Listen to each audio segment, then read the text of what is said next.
Hi అందరికీ నమస్కారం. పిఠాపురం వర్మ ఒక సంచలనమైన స్టెప్ తీసుకున్నారు. అదేంటంటే వైకాపాకు సన్నిహితంగా మెలిగే ఒక ప్లాట్ఫామ్ని సిద్ధం చేసుకున్నారు. సో చాలా కాలం చూస్తున్నాం ఆయనకి ఎమ్మెల్సీ వస్తుందని.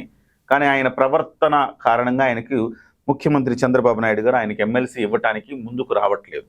ఎందుకంటే ఏమీ లేనప్పుడే ఎగిరెగిరి పడతా ఉన్నాడు. ఎమ్మెల్సీ లాంటివి వస్తే ఇక పెద్ద ఎత్తున ఇబ్బంది క్రియేట్ చేస్తాడు.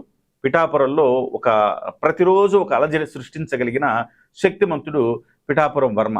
కాబట్టి ఇలాంటి వివాదాస్పద వ్యక్తిని కొంచెం దూరంగా ఉంచితే బెటర్ అని చెప్పేసి తెలుగుదేశం అధినేత ముఖ్యమంత్రి చంద్రబాబు నాయుడు గారు భావించినట్టుగా తెలుస్తుంది. అందుకే ఆయనకు ఎమ్మెల్సీ రావట్ల.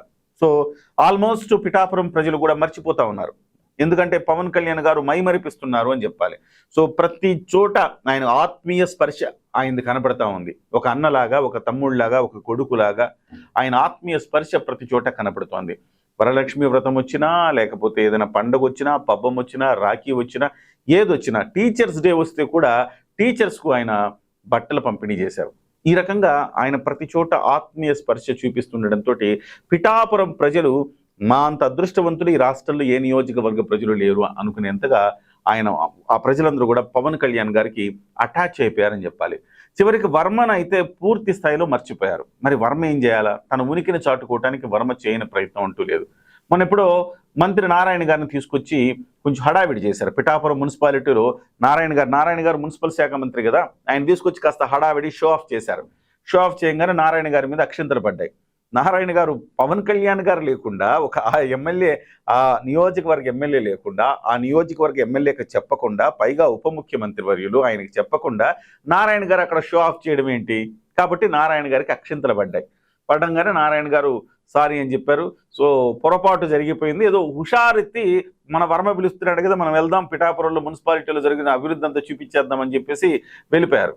వెళ్ళిపోయిన తర్వాత ఆయనకు కొంత ఇబ్బందికరమైన పరిస్థితి ఏర్పడింది. అయితే ఇక పిఠాపురం వర్మ ఇక చేసేది ఏమీ లేదు, ఈ పార్టీలో నాకు మనుగడ లేదని భావించారో ఏమో, నేరుగా వైఎస్ఆర్సీపీలోకి నేరుగా వెళ్ళలేక ఒక మధ్య మార్గంగా ఒక ప్లాట్ఫామ్ క్రియేట్ చేశారు. ఆ ప్లాట్ఫామ్ పేరు ఏంటంటే ముద్రగడ పద్మనాభరెడ్డి గారు. ఆయన నేరుగా ముద్రగడ పద్మనాభరెడ్డి గారి ఇంటికి వెళ్ళారు. వెళ్ళి ఆయనకు ఆరోగ్యం బాగలేదు కాబట్టి పరామర్శించడానికి వచ్చాను అని చెప్పారు. ఏదైనా సాహసోపేతమైన స్టెప్పే ఇది.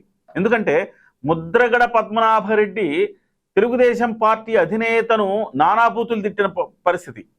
అదే సమయంలో పవన్ కళ్యాణ్ గారిని ఓడిస్తానని చెప్పేసి ప్రగల్భాలు పలికిన వ్యక్తి. చివరికి పేరు మార్చుకుంటానని చెప్పేసి ఓడిపోయి పేరు కూడా మార్చుకున్న వ్యక్తి.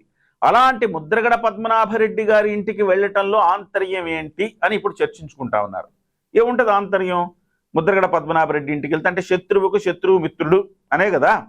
ఇప్పుడు పవన్ కళ్యాణ్ గారికి శత్రువు ఆయన, పవన్ కళ్యాణ్ గారికి పిఠాపురం వర్మ కూడా శత్రువే.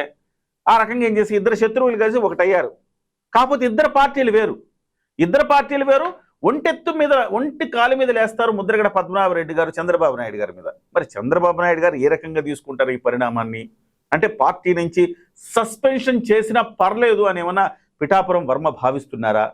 ఈ రొచ్చు రాజకీయాలు చేయటంలో వర్మను మించినోడు లేడు. సో ఈ రకంగా కన్నింగ్ రాజకీయాలు, రొచ్చు రాజకీయాలు చేయటంలో ఆరితేరిన వర్మ ఇవాళ ముద్రగడ పద్మనాభరెడ్డి గారిని కలిసి ఒక హెచ్చరిక అయితే చేశారు. నేను పార్టీలోంచి వెళ్ళిపోతున్నా, ఒకవేళ మీరు ఎమ్మెల్సీ ఇవ్వలేదనుకోండి, రాబోయే రోజుల్లో నేను పార్టీ నుంచి వెళ్ళిపోయే అవకాశం ఉందని ఒక చూచాయిగా ఒక హింట్ ఇచ్చినట్టుగా మనం భావించాలి. అవసరమైతే ముద్రగడ పద్మనాభరెడ్డి గారితో మాట్లాడి జగన్మోహన్ రెడ్డి గారి సమక్షంలో పార్టీ కండువా కప్పుకుంటారనేది ప్రచారం జరుగుతోంది. ఆయన అనుయాయులు పలు చోట్ల మాట్లాడుకుంటున్నారు.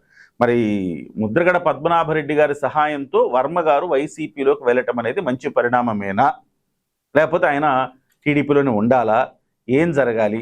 మీరు దయచేసి కామెంట్ చేయండి.